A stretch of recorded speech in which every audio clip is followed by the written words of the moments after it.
the wealth of characters you have to develop on a weekly basis, that output it's astronomical, dude. Yeah, it's been a little more intense lately because we've been going on the road. We just did 3 Kill Tonys on the road, and we come up with new characters every episode. So we did one on Monday. We did 3 on between Wednesday, Friday, and Saturday, and then we just did another one last night. So we had to do 5 new characters, or we'll bring back characters to kind of like space it out, because if a character's successful, we'll bring it back and keep honing it and keep trying to make it better and tighter and stuff like that. But we had to do 5 within 7 or 8 days, and that was a lot.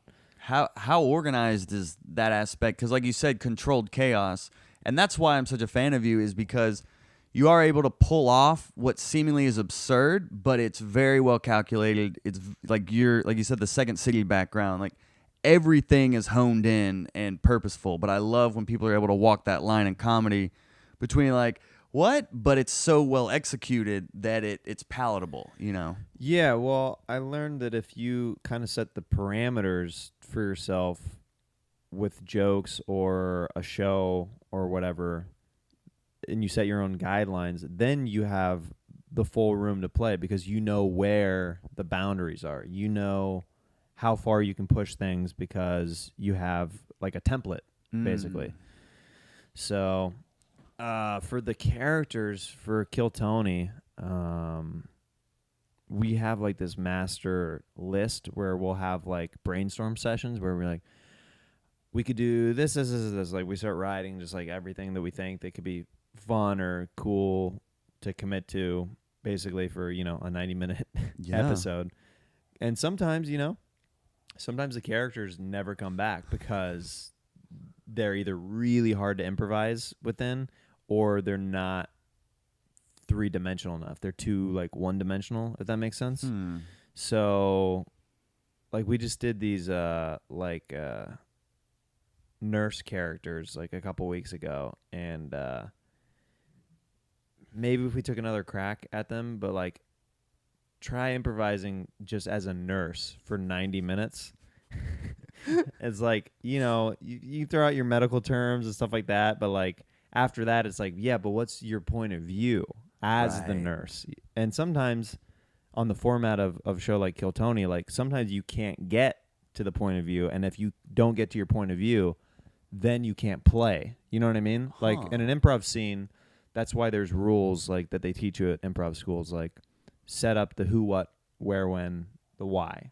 Like set those up, then you can play. Because if you don't set those up, then you're just kind of floating around in this black void of space where you're like, I don't really know this information yet, and it hasn't been established, so I can't really hit the ground running until that stuff is set. So that's what'll happen sometimes with the characters that we don't bring back, is we never found the point of view for those characters, and we have to analyze and try to figure that out, if that makes sense. So are you trying to find those answers before the show, or is this all in the motion? So we try to find it before the show, but sometimes it's like whenever we're doing like 5 characters in 7 or 8 days, you sometimes find it middle of the show, and then you're like, that's what this character's thing is. Whoa. So sometimes before the show, ideally, you'd like to have a strong point of view with the characters, but sometimes you may not know it. You're just like, I just think this is inherently something in my gut is like, there's something funny about this character or this profession or whatever, and then you find it kind of as you go. How do you find the point of view? Like you said, some you find before the show. What is your process for finding that? That's kind of a trial and error kind of thing. Like you also, it depends heavily on what the audience is responding to as well, or what the guests on the show are, or the host or co-host, whatever. If they're like, we found this one character where I didn't find this angle till towards the end of the episode, and I'll bring this character back eventually because it did really well. But I was Darth Vader, and like I was playing it pretty straightforward as Darth Vader. And later on the show, I was literally getting hot and tired, and my posture changed to eventually where my head is down, and they're like, "Are you okay over there?" I'm like, I'm not doing well right now.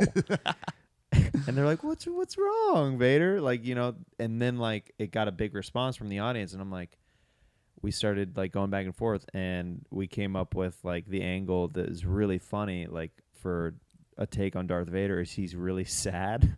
So it was like sad Vader. Yeah. And they kept going back like later in the episode, they're like, is everything okay over there? And I'd just be super depressing and low every time they come back to me. And like, I haven't seen my son in years. Like just stupid stuff like that. But you find stuff like that. Sometimes it takes a while, like I said, trial and error to kind of figure out like what would be funny about that. And then becomes the game. Yeah, then that becomes the game, and you just heighten. So in stand-up, if you're doing a lot of improv on stage, are you recording these sets and reviewing them? I audio record all my sets. So if I am riffing something on stage that I liked, then I'll go back and listen to it, and I definitely will transcribe stuff and try to rework all the way it. out. Okay. Yeah. You're that's the work behind it. People That's don't the see. work. That's like where, it's fun to go up on stage. It's the work to go back and listen to sets that you don't really want to listen to. Yes.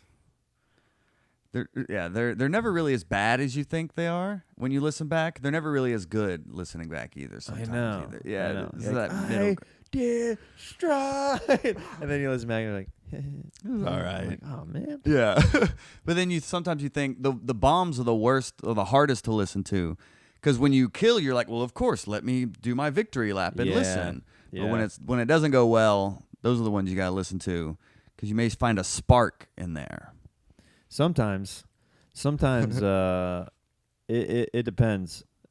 I'm all about like keeping a healthy and positive mindset, and if it's it's going to be really negatively impact like your mental psyche, then like I usually am like, I know what I did wrong. I can't listen to this. This is like, but I used to force myself. I used to like like early on as a comedian, I used to like nine tails like, no, listen to it. No, learn what you did. Learn from all the mistakes, Jeremiah. But I don't do that so much anymore, because I'm like, I know what I did wrong there. I know what, like, you learn your lessons a little bit quicker. True. As you go on. Yeah. Because you've made those mistakes. Sometimes you're like, I've already made that mistake. Why am I doing that? Mm-hmm. But it takes that review process to then create the awareness of like, I made this mistake. Okay. Or in the middle of a show, you may, I made that mistake again, but I know I can recover based on that awareness now. Yeah. I think as someone who put the reviewing perspective, because it's so hard to have the discipline to do it. But then I heard like Joe Rogan interview be like, they're like, you listen to all your sets? He's like, do your homework. Like, what do you mean? Yes, I listen to my sets. Do your homework. It's part of the work. And he just said it just so flatly of like, no, this is part of being a comedian. Do you want to be a comedian? Do you want to be good? Or what level do you want to be a comedian at? Yeah. So even someone at his level is like, you gotta do your homework. Mm-hmm. So that's what I like people to appreciate in this podcast, is just the work and the labor that goes in to, they're just talking for an hour. It's like, you didn't see the 20 hours of failure behind that hour.